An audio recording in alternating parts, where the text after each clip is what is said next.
கடவுள் எல்லா மனிதனையும் சமமாக படைத்துள்ளார் என்றால் ஒருவன் அறிவாளியாகவும் இன்னொருவன் முட்டாளாகவும் இருப்பது ஏன்?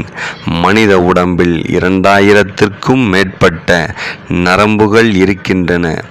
72,000 நாடிகள் இருக்கின்றன.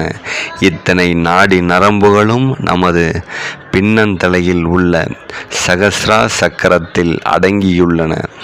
இதை இன்னொரு கோணத்தில் சொல்ல வேண்டும் என்றால் பிறப்பில் துவங்கி பின்னந்தலை வரை உள்ள 7 சக்கரங்களில் பின்னி பிணைந்து மூளையை சுற்றி தொப்பி போல இருக்கும் மின்சார சக்தியை சேகரிக்கும் ஜெனரேட்டர்கள் போல சூரியனிடமிருந்து வருகின்ற பிரபஞ்ச சக்தியை சகஸ்ரா சக்கரம் உள்ளுக்குள் இழுத்து உடல் எங்கும் பரவச் செய்கிறது.